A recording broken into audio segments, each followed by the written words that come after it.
Quand on est timide, le truc en général, c'est qu'on a tendance à rester en retrait. Aujourd'hui dans cette vidéo, je voudrais te donner une formule qui va te permettre dans toutes les situations de ne plus être en retrait. Alors la première chose qu'il faut comprendre, la première chose qu'il faut appliquer pour justement pouvoir commencer à faire ça, pour ne plus être en retrait, peu importe la situation, en fait c'est de te détacher de cette image de timidité, en tout cas de te détacher de cette idée de timidité. Et moi ce que je t'invite à faire, ce que je te propose de faire pour commencer, c'est de te dire ok, timide ou pas, finalement, c'est pas forcément ça qui a de l'importance. Et j'insiste là-dessus parce qu'en fait, si tu veux, la timidité, on a souvent l'impression, la fausse impression que c'est lié à soi. On s'identifie à sa timidité, on se dit ok, je suis quelqu'un de timide, je suis timide. Et donc moi, ce que je te propose, si tu veux changer les choses rapidement, c'est de laisser de côté cette idée de timidité et de te dire finalement, voilà, timide ou pas timide, c'est pas tellement ça qui a de l'importance. Ce qui a surtout de l'importance et la vraie notion, elle se situe sur le fait d'être actif ou d'être passif socialement. Et donc, l'idée de base va être de sortir de ce mode passif social parce que c'est ça en fait. C'est-à-dire que le problème, si on prend juste en termes de logique, si on prend juste en termes d'action, le problème c'est le mode passif social. C'est-à-dire que j'arrive quelque part et je me mets en mode passif. C'est-à-dire que voilà, je salue les gens, puis ensuite je m'assois par exemple et je ne dis plus rien et je regarde les autres parler et voilà, je ne m'insère pas dans les conversations, etc., etc.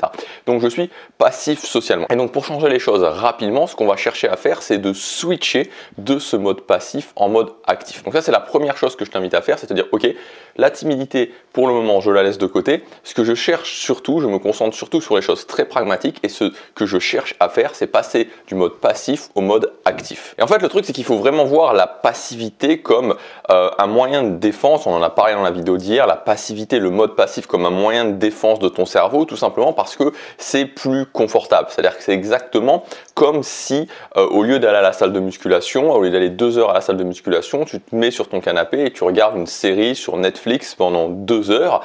Voilà, c'est plus confortable. Alors on sait bien que sur le moyen et que sur le long terme, c'est pas du tout intéressant pour nos vies, mais il y a cette notion de confort. Donc en fait, il faut comprendre que la passivité, c'est confortable, mais il y a un prix élevé à payer, un prix très élevé à payer dans nos vies sur le moyen, sur le long terme. Donc on va sortir de ça. Donc moi j'étais quelqu'un de très passif socialement et même aujourd'hui, c'est-à-dire qu'aujourd'hui, si tu veux, si j'ai pas d'objectif spécifique, si j'arrive à une soirée et que je me dis par exemple, enfin, une soirée ou un événement social et que j'ai pas un objectif spécifique, je peux avoir cette tendance à retomber dans cette passivité sociale parce que finalement c'est quelque part plus confortable. Donc aujourd'hui je vais te donner plusieurs points que tu vas pouvoir appliquer et en fait ces points ils sont basés sur quoi? Ils sont basés avant tout sur ce que j'appelle une bibliothèque de techniques. Donc en fait l'idée, c'est que tu puisses te construire une bibliothèque de techniques, de choses très concrètes qui, à différents moments, vont te permettre de te mettre directement en mode actif socialement et de ne pas tomber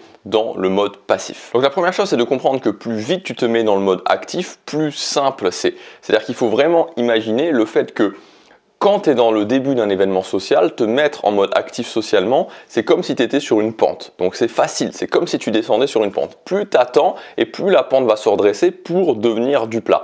Et si tu arrives à passer 1 heure ou 1 heure et demie dans l'événement social, tu vas te retrouver sur une pente qui va être cette fois-ci très très raide, une montée qui va être extrêmement raide.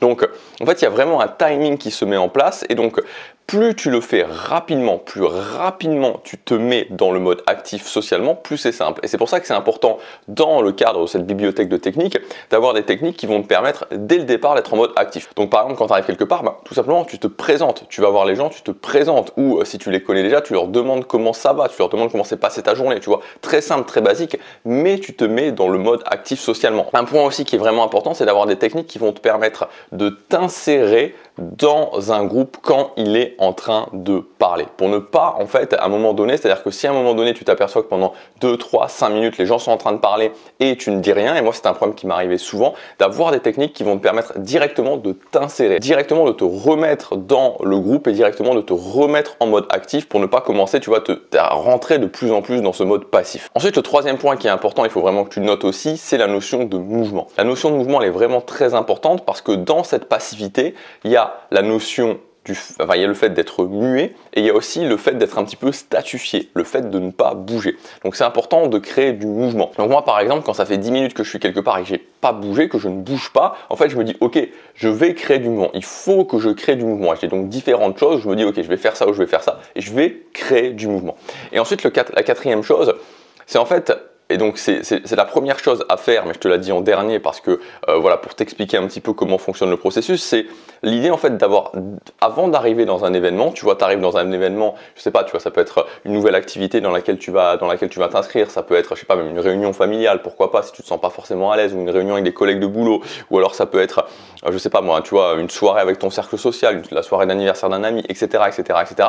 Et en fait, dès le départ, tu vois, tu dois te faire un plan dans ta tête en disant ok, la soirée, qu'est-ce que ça va être quoi la configuration au départ, ça va être quoi la configuration ensuite, et comment par rapport à ça, tu vois, tu peux déjà mettre des jalons qui vont, tu vois, des sortes de checkpoints qui vont te permettre justement de savoir un petit peu qu'est-ce que tu vas faire pour ne pas tomber dans cette passivité et pour être en mode actif socialement.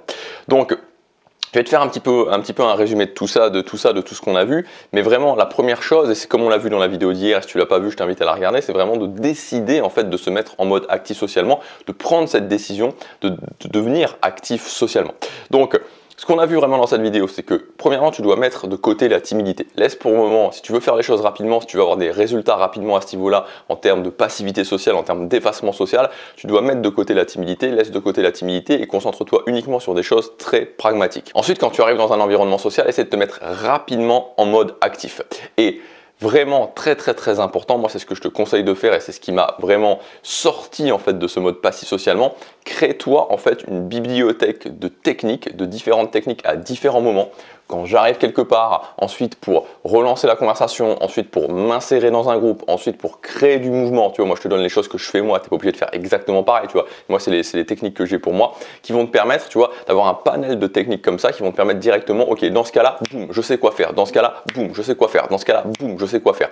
Et c'est vraiment en étant ultra pragmatique, en ayant des techniques pour les différentes choses qui te posent des difficultés à toi, parce que tu vois, moi ce qui me posait des difficultés, c'était quand j'arrivais, je savais pas quoi dire. Ensuite, j'avais du mal à relancer la conversation. Ensuite, quand j'étais dans un groupe, je savais pas comment m'insérer dans un groupe. Ensuite, tu vois, à certains moments, tu vois, j'étais là, je faisais rien et je me disais, ok, j'aimerais bien faire quelque chose, mais je savais pas quoi faire, je savais pas comment créer du mouvement. Donc petit à petit, j'ai mis en place des choses. Peut-être que toi, c'est d'autres choses qui se posent des difficultés. Donc par rapport à toi, référence tes difficultés, crée-toi tes propres techniques pour justement pouvoir ensuite les appliquer et pour pouvoir te mettre en mode actif socialement. Ce qui compte, c'est ça, c'est d'être ultra pragmatique et te dire, ok, à partir de maintenant, je me mets dans les événements sociaux dans lesquels je suis en mode actif socialement. Je le décide et ensuite je m'en donne les moyens. Voilà ce que je voulais dire dans cette vidéo, j'espère qu'elle t'aura aidé. Si tu veux aller plus loin, je t'ai préparé un plan d'action complet. Donc ça s'appelle 30 jours pour sortir de l'effacement social, où là je t'ai référencé toutes les techniques que moi j'utilise. C'est une grande bibliothèque de techniques qui est divisée dans chacune des étapes. Tu peux cliquer sur le premier lien dans la description, tu auras tout le programme pour que tu saches exactement quoi faire. Ça s'adapte à toutes les situations pour que tu saches exactement quoi faire pour pouvoir sortir de l'effacement social, pour pouvoir sortir de l'invisibilité sociale. Le but c'est vraiment ça, le but c'est vraiment que tu aies une structure, que tu aies un programme que tu puisses appliquer et que tu économises beaucoup de temps, parce qu'évidemment tu peux le faire de ton côté, mais si tu le fais de ton côté, ça va te prendre des mois, voire même pourquoi pas des années. Tu vas avoir des moments de doute, tu vas avoir des moments d'inconfort importants. Là voilà, je t'ai partagé toute mon expérience, tu vas avoir toutes les techniques que moi j'applique pour directement savoir relancer la conversation, pour directement pouvoir m'insérer dans un groupe, pour directement créer du mouvement. Ça va t'économiser beaucoup de temps. Donc si c'est pour toi une priorité, que tu veux avoir des résultats rapides, je t'invite dans tous les cas à regarder le programme, c'est le premier lien dans la description. Si ça t'intéresse, il y a un tarif spécial jusque ce soir, le prix augmente demain. Donc voilà, je te laisse regarder ça et je te dis à tout de suite dans la formation, à demain pour la prochaine vidéo. Passe à l'action, chaque jour compte.